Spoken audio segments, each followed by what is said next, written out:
एकांत की साधना में आप सभी साधकों का स्वागत है। लास्ट हमने जाना था कि किस कलर का प्रभाव हमारे ऊपर कैसा होता है, हमारे ऑरा क्षेत्र में कौन कौन से कलर होते हैं और किस किस कलर से हमको क्या पता चलता है। विषय को आगे बढ़ाते हैं। पंचकोश यूं तो हम सभी जानते हैं कि हमारे ऑरा का कलर हमारे व्यक्तित्व को प्रभावित करता है, मगर हम खुद ऑरा के निर्माण को और उसको नियंत्रित भी कर सकते हैं। हम अपने व्यवहार के द्वारा भी अपने ऑरा को और निर्माण को कंट्रोल कर सकते हैं। हमारा हृदय और हमारा मस्तिष्क दोनों मिलकर ह्यूमन ऑरा एनर्जी फील्ड को निर्धारित करते हैं। सभी के पास सोचने की क्षमता है, सबके पास दिमाग होता है, लेकिन उसे सही तरीके से कैसे इस्तेमाल किया जाए ताकि हम प्रकृति के साथ सामंजस्य बैठा सकें। हमारा हृदय महत्वपूर्ण कार्य करता है। हमारा दिल हृदय भावनाओं और विचारों को सही तरीके से अवगत करवाता है। इसके द्वारा हम अच्छी जिंदगी जीते हैं, एक ऐसे जीवन जो आनंद से भरा हुआ है, एंजॉय से भरा हुआ है। ऐसे जीवन को जीने के लिए हमारे हृदय का होना बहुत जरूरी है, क्योंकि हमारे अंदर की भावनाओं को हृदय ही प्रकट करता है। हमारा शरीर जो केवल हम देखते हैं उतना ही नहीं है, ये 3 लेयर से मिलकर बना होता है। स्थूल शरीर, सूक्ष्म शरीर, कारण शरीर। और ये 3 शरीर भी 5 तरह की लेयरों से बने हुए हैं, घिरे हुए हैं, जिसे हम ह्यूमन एनर्जी फील्ड कहते हैं। अन्नमय कोश जिसका अर्थ है इंद्रिय चेतना, दूसरा प्राणमय कोश अर्थात जीवनी शक्ति, और मनोमय कोश हमारी बुद्धि, और विज्ञान कोश अचेतन मन, अचेतन सत्ता, भावों का प्रभाव जो लगातार हमारे अंदर चलता रहता है, और अंतिम आनंदमय कोश आत्मबोध, आत्म जागृति का कोश। तो सबसे पहले इन 5 कोशों में हमारा अन्नमय कोश आता है, और इसके बाद की 4 लेयर आती हैं जिन्हें हम देख नहीं सकते। इस अन्नमय कोश को हम आसानी से देख पाते हैं। जो हम ये शरीर देख रहे हैं ये भौतिक शरीर है, और ये भौतिक शरीर अन्नमय कोश से निर्मित हुआ है। अन्नमय कोश के अंतर्गत ये भौतिक शरीर आता है। इस शरीर को हम छू सकते हैं, देख सकते हैं, आसानी से जान सकते हैं। लेकिन इसके बाद के जो 4 शरीर हैं वो हम ना तो देख सकते हैं ना छू सकते हैं, लेकिन हम अपनी क्षमताओं को बढ़ाकर इन शरीरों का एहसास कर सकते हैं, इन शरीरों को पहचान सकते हैं। तो इसके लिए बहुत सारे अभ्यास आप सीख रहे हैं, धीरे धीरे आगे भी बहुत सारे अभ्यास सीखेंगे। आपने ऑरा को देखना सीखा है, उस देखने के अभ्यास से भी आप शरीरों को देख सकते हैं, शरीरों की स्थिति को देख सकते हैं। दूसरा, हम साधना के किस स्तर पर हैं ये भी हम इन शरीरों के द्वारा जान सकते हैं। जब हम साधना करते हैं तो लगातार निम्न से उच्च की ओर बढ़ते हैं, भौतिकता से सूक्ष्मता की ओर बढ़ते हैं, और एक एक करके सभी शरीर को पार करते हुए धीरे धीरे हम अंतिम शरीर तक पहुंच जाते हैं, जिसको हम आनंदमय कोश कहते हैं। साधना का फल हमें आनंदमय कोश में जाकर मिलता है, और प्रत्येक कोश में चेतन अवचेतन मन की अनुभूतियां होती हैं। प्रत्येक कोश का एक दूसरे से गहरा संबंध होता है, और सभी कोश एक दूसरे को प्रभावित करते हैं। साधना के समय पर हम इन कोशों के द्वारा ही प्रगति करते हैं। जैसे जैसे हम अगले कोश में प्रवेश करते हैं, स्थूल से सूक्ष्मता की ओर बढ़ते हैं, हमें अंतर जगत के अनुभव होने लगते हैं, और अंतर जगत की ओर से हमारा संपर्क होने लगता है, सूक्ष्म जगत से हमारा संपर्क होने लगता है।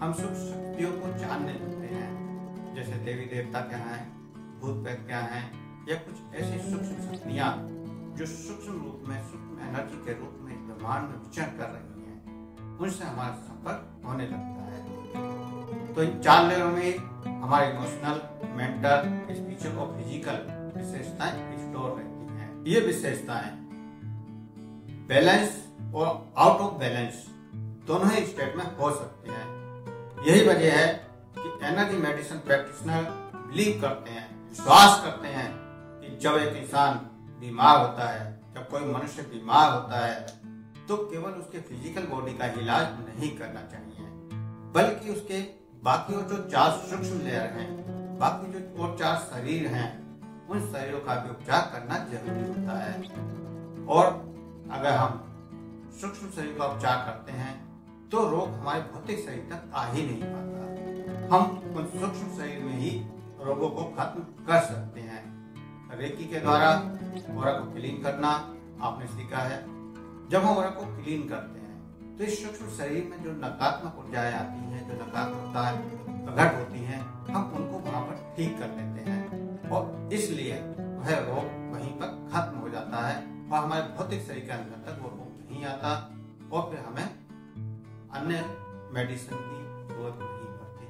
तो अगर हम स्वस्थ हैं तो हम आगे आने वाले रोगों से बच जाते हैं और अगर रोगी हैं तो धीरे धीरे हम ठीक होने लगते हैं, क्योंकि रेकी सूक्ष्म स्तर पर, सेल्स स्तर पर उपचार कर रही है। तो हम रेकी के द्वारा सूक्ष्म स्तर पर, सेल्स स्तर पर उपचार करते हैं, साथ ही साथ सूक्ष्म एनर्जियों से जो शरीर में रोग आता भी नहीं है उससे पहले ही हम उस रोग को खत्म कर देते हैं। और इसी कारण एक नई विचारधारा का जन्म हुआ जिसको हमने रेकी नाम दिया। और ये एक स्पिरिचुअल प्रैक्टिस है, एक आध्यात्मिक तरीका है, एक आध्यात्मिक अभ्यास है जो आपके ऑरा क्लीन की कोशिश पर वर्क करता है। हमारे ऑरा क्षेत्र को क्लीन करके ये कार्य करता है।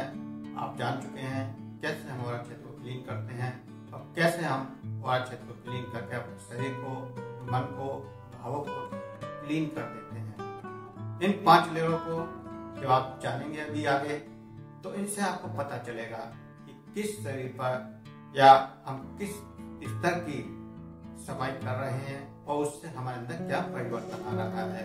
तो किसी भी ह्यूमन एनर्जी फील्ड को डिटेक्ट करने के लिए व्यक्ति विशेष में भेदन क्षमता का होना बेहद जरूरी। अगर किसी व्यक्ति विशेष में ये खास विशेषता होती है तो वह दूसरी, तीसरी, चौथी और 5वीं पद को भी महसूस कर सकता है।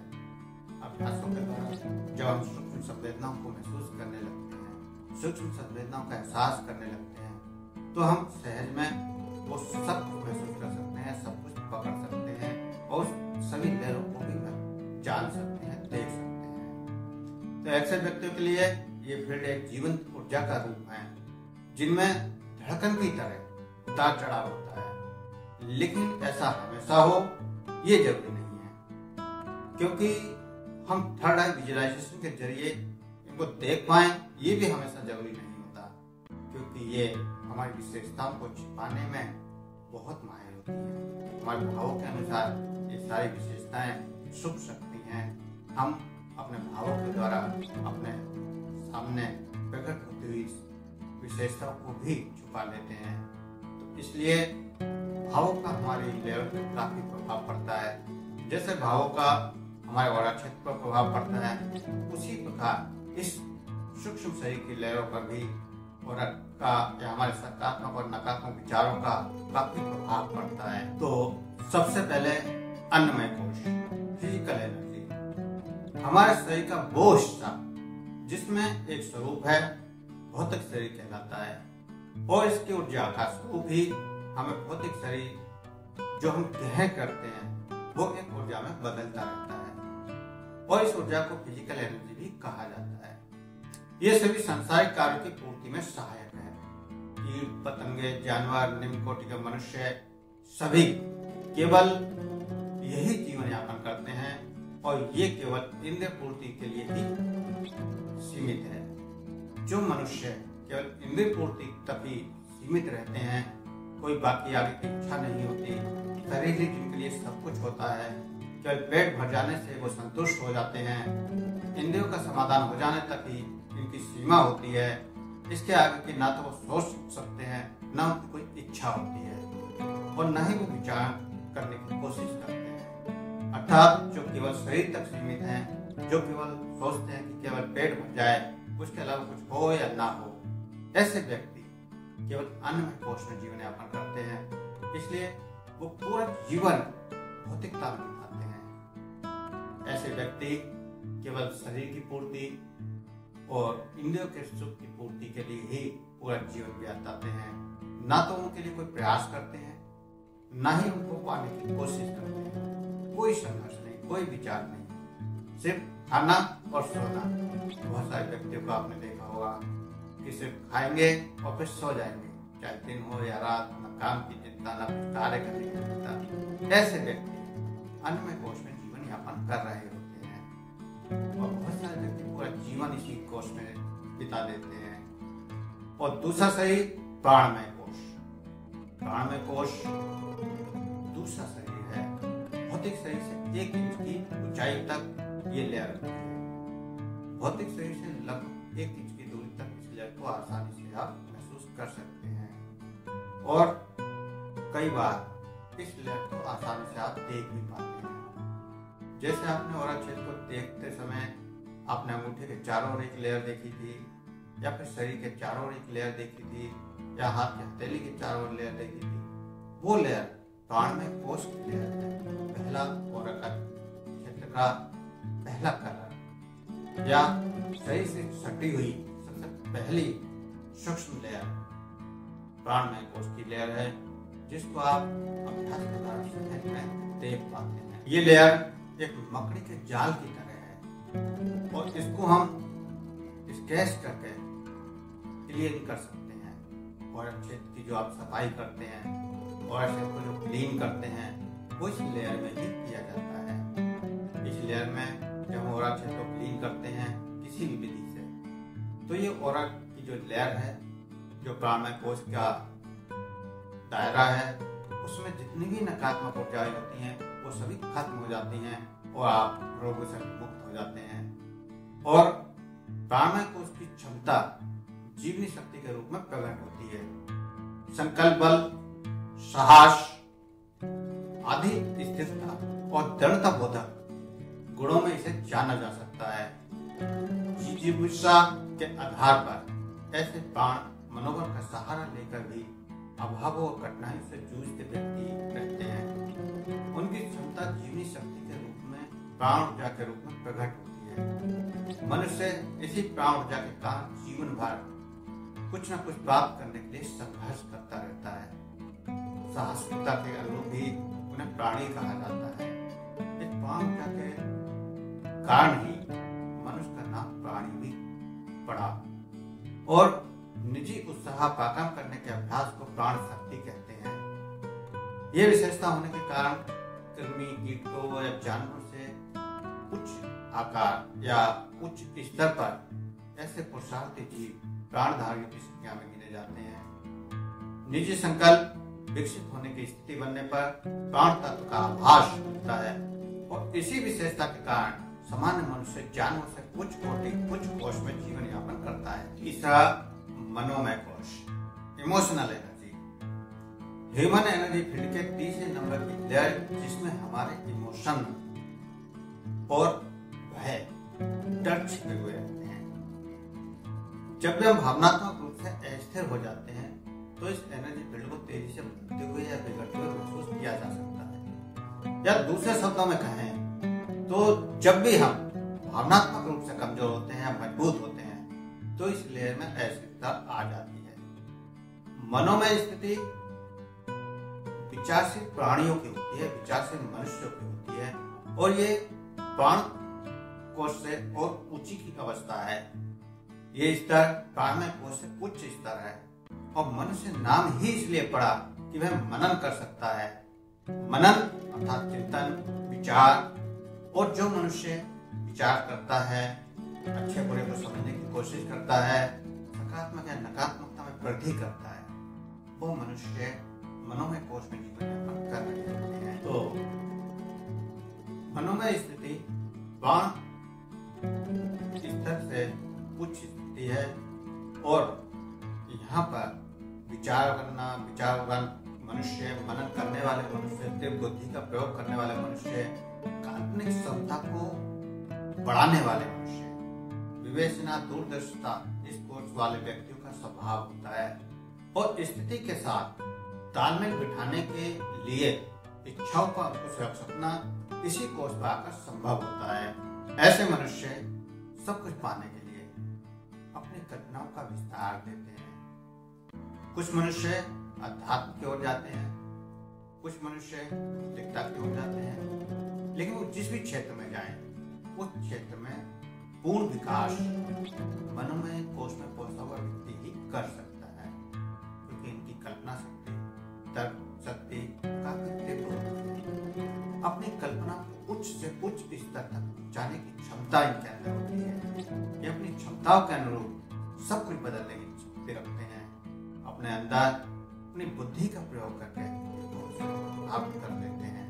और जब तक आप मनोमय कोश की जागृति नहीं पहुंचते हैं, तब तक आप अध्यात्म में प्रवेश नहीं करते हैं। ये शरीर क्या है, ये मनुष्य यहाँ क्यों आया है, उसका मकसद क्या है, ये देवी देवता जो हम सुन रहे हैं या वो परमात्मा जिसको हम जान रहे हैं, वो क्या है, कैसे ये सृष्टि चल रही है, मैं कौन हूँ, परमात्मा क्या है।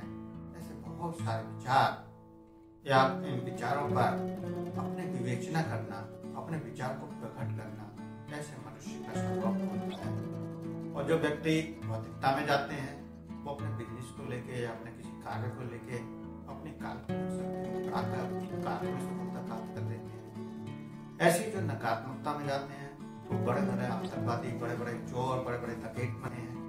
और बड़े बड़े आज के समय में लादेन जैसे आतंकवादी इसी कोश में जीवन कर रहे होते हैं।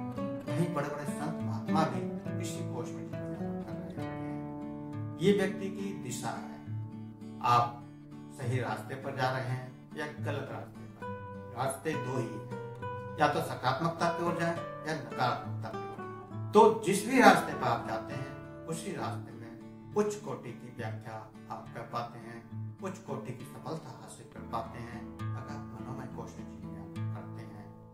और जितने भी कर्मकांड की कोश हैं, पूजा पाठ करना, हवन आदि करना, मंत्र जाप करना, सत्संगों में जाना, सत्संगों को सुनना, किसी की बात को मानना, ये सब किसी स्तर पे आते हैं।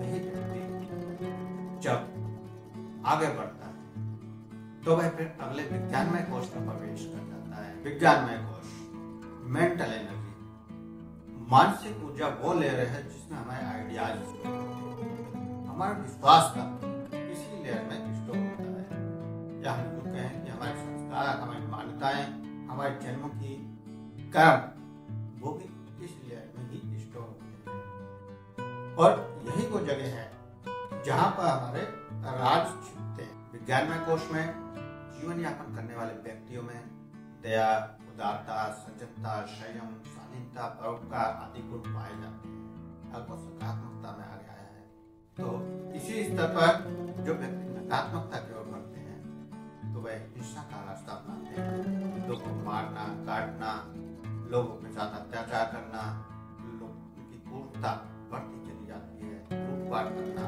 आदि सब इसी स्तर पर आकर संभव हो पाते हैं। और इस स्तर पर जीने वाले व्यक्ति में भाव संवेदना का स्तर बढ़ जाता है। दूसरे के सुख दुख में सहयोग करना, कुछ दृष्टिकोण अच्छा करने का भाव किसी कोश में आकर जागृत होता है। जब मनुष्य सकारात्मकता में आगे बढ़ता है, साधना में आगे बढ़ता है, तो उसके अंदर सकारात्मकता का विस्तार होता है।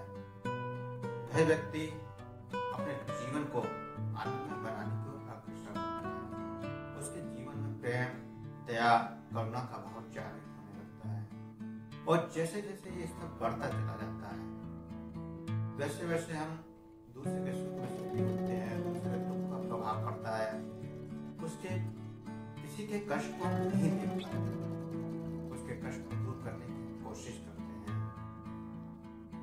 इस प्रकार उच्च कोटि के दृष्टिकोण को अच्छा करने का भाव इसी कोश में आकर जागृत हो सकता है। इस कोश पर पहुंचकर मनुष्य जगत में प्रवेश कर जाता है। जब हम भौतिक कर्मकांडों से या भौतिक क्रियाओं से ऊपर होते हैं, ध्यान की ओर बढ़ते हैं, ध्यान की गहराई पर जाना शुरू करते हैं, तब ये कोश जागृत होता है और हम फिर अध्यात्म जगत में ध्यान की गहराइयों में, या हम कहें कि हमारा आज्ञा चक्र जागृत होना शुरू हो जाता है। हम वहाँ पर बहुत सारे दृश्य देखने लगते हैं, सत्य हमारे सामने प्रकट होने लगता है,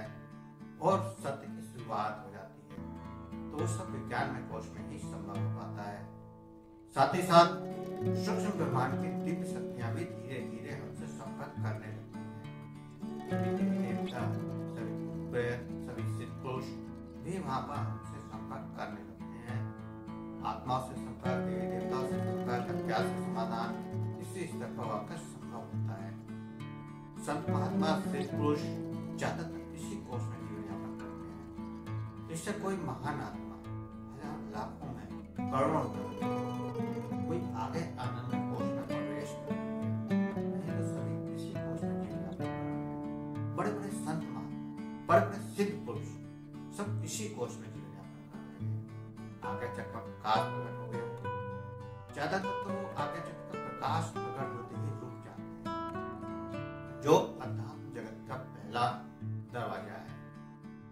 अगर हम एक दरवाजा निर्मित कर दें तो दरवाजे के इसमें पूरी भौतिक दुनिया है और दरवाजे की उस ओर पूरी सूक्ष्म दुनिया है, भौतिक जगत की दुनिया है, सत्य की दुनिया है। तो इन दोनों बीच का जो दरवाजा है वही प्रकाश है जो आज्ञा चक्र से पहले प्रकट होता है। लेकिन हम ज्यादातर प्रकाश को महसूस करते ही समझने लगते हैं कि हम सब कुछ यही परमात्मा है, इससे आगे कुछ नहीं है। लेकिन ये शुरुआत है, इसके आगे ही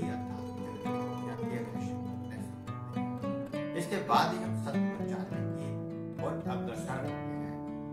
तो इस प्रकाश से जैसे ही हम अंदर प्रवेश करते हैं तो हम सूक्ष्म जगत में प्रवेश कर जाते हैं। हमारी चेतना सूक्ष्म जगत की ओर बढ़ने लगती है। वहाँ हम अपने स्वयं को जानने लगते हैं, हम क्या है, हमारा स्वरूप क्या है। और धीरे धीरे आगे बढ़ते हैं तो हम देवी देवताओं को जानने लगते हैं या फिर इस ब्रह्मांड की शक्तियों को जानने लगते हैं। वो क्या है, वो क्या कर रही है, कैसा उनका रहस्य है। और आगे बढ़ते हैं तो हम धीरे धीरे बढ़ते वहां तक भी जान सकते हैं। तो इस प्रकार हम धीरे धीरे भौतिकता से सूक्ष्मता की ओर, स्थूल से सूक्ष्मता की ओर लगातार बढ़ते चले जाते हैं ध्यान के द्वारा, साधनाओं के द्वारा। अब इसके बाद आनंद में एक स्पेशल एनर्जी का स्तर, ये शरीर आखिरी लेयर है, हमारे शरीर की अंतिम लेयर है जिसमें हमारी चेतना वास करती है। हमारी चेतना को यूनिवर्सल अनकॉन्शियसनेस से जोड़े रखने वाली यही लेयर है जिसके साथ हमारा और क्षेत्र पूर्ण हो जाता है। आनंद में कोश आत्मा में परमात्मा के मिलन का कोश है, सभी जीवों की परम उच्च अवस्था है, आत्मा का वास्तविक स्वरूप है। ऊपर के 3 कोश तक मनुष्य केवल अपने शरीर आपको शरीर ही मानता रहता है और अपने असली स्वरूप को नहीं जान पाता। लेकिन जब इस कोश में प्रवेश करता है तो वह आत्मा के वास्तविक स्वरूप को पहचान पाता है। ऊपर के 3 कोश तक तो मनुष्य केवल अपने शरीर को ही शरीर मानता रहता है, सफलता और असफलता से सुखी और दुखी होता रहता है। उसकी इच्छाएं केवल भौतिक शरीर की जरूरतों या उसकी भौतिक शरीर की तृप्ति के लिए ही रहती है। यही प्रबंधन या माया भी है और इस माया में ही सब मनुष्य बंधे हुए हैं। ज्यादातर मनुष्य, अगर हम बात करें हजारों में परसेंटेज निकालें तो 9 से 90% लोग इन ऊपर के 3 ही लोगों में या 3 ही स्तरों में घूम रहे हैं। उसके बाद चौथे स्तर में केवल उन 1000 अर्थात 100 में केवल एक व्यक्ति इस स्तर पर प्रवेश करता है। और जैसे फिर हजारों आदमियों को इकट्ठा कर लें तो उसमें से कोई एक व्यक्ति आपका आनंदमय कोश में प्रवेश करता है। आनंदमय कोश में पहुंचने के लिए एक लंबी साधना की जरूरत है, जन्मों की साधना की जरूरत है। जो पुराने संत महात्मा बार बार हर जन्म में साधनाएं करते हैं, वो ऐसे व्यक्ति इस कोश में प्रवेश कर जाते हैं। वही व्यक्ति इस कोश की जागरूकता पहुंच पाता है जो जन्मों से साधना करता आ रहा है। नहीं तो बहुत सारे व्यक्ति केवल कर्मकांड करते करते पूरा जीवन बिता देते हैं और कुछ हासिल नहीं होता। कुछ साधक मंत्र जाप करते करते पूरा जीवन बिता देते हैं, फिर भी कुछ हासिल नहीं होता। और उसके बाद धीरे धीरे जैसे जैसे यात्रा बढ़ती जाती है, जैसे जैसे आप परमात्मा की ओर बढ़ते जाते हैं, तो आप किसी न किसी जन्म में इस आनंदमय कोश में प्रवेश कर जाता है। ऊपर के कोशों में मनुष्य सुख और दुख को बर्दाश्त करता है, सुख और दुख से सहने पड़ते हैं। लेकिन जब वह चौथे कोश का अनुभव करने लगता है तो उसमें दिव्यता की शुरुआत हो जाती है और उस दिव्यता को लगातार धीरे धीरे जब वो आगे बढ़ता है तब वह आनंदमय कोश में पहुंचता है। उस कोश में भौतिक कष्ट तो वह झेलता रहता है, भौतिकता की परेशानियां, भौतिकता को वो बर्दाश्त नहीं कर पाता और उनसे मुक्त नहीं हो पाता। कभी सुख होता है, कभी दुखी होता है, बार बार थोड़े से लालच में भटक जाता है। लेकिन जैसे ही वो इस आनंदमय कोश में प्रवेश करता है जहाँ केवल आनंद ही आनंद है, ऐसे कोश में प्रवेश करने के बाद उसके सभी भावबंधन, सभी कर्म, कभी संस्कार, सभी मान्यताएं खत्म हो जाती हैं।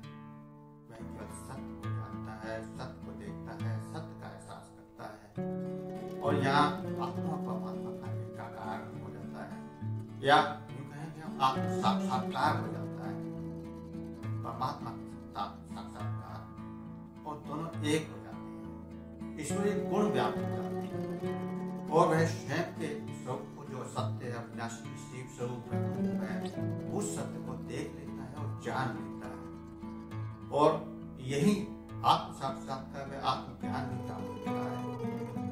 यहाँ प्रवास करने वाला मनुष्य हर पल संतुष्ट रहता है, संतोष पर जीवन जीता है और हर वक्त आनंद में रहता है। फिर ना तो उसे चिंता होती है, ना कोई तनाव होता है और ना ही कोई दुख या सुख का प्रभाव पड़ता है। यही जीवन मुक्ति है, देवत्व की प्राप्ति, ईश्वर के दर्शन आदि की प्राप्ति है। या यूं कहें कि यहाँ पर केवल आनंद ही आनंद प्राप्त होता है। इस स्थिति में आने पर ही आनंद कोश की जागृति होती है और इस प्रकार इस कोश की उच्च अवस्था पर मनुष्य को ब्रह्म ज्ञान प्राप्त हो जाता है और वह स्वयं परमात्मा स्वरूप हो जाता है। अहम ब्रह्मस्यामि सोहम की कल्पना यहीं आकर जागृत होती है। इस आनंदमय कोश को करके मनुष्य देवत्व की श्रेणी में आ जाता है। यहीं पहुंचकर मनुष्य मोक्ष को प्राप्त करता है।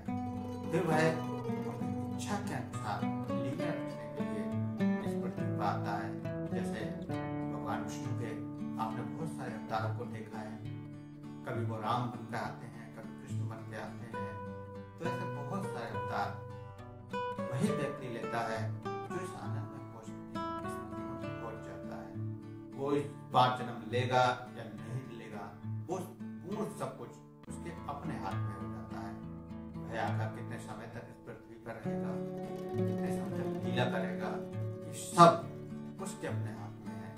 इसी को मोक्ष कहते हैं या इसी को मुक्ति भी कह सकते हैं। तो इस प्रकार ये पांचों शरीर पंच कोश शरीर पूर्ण होते हैं।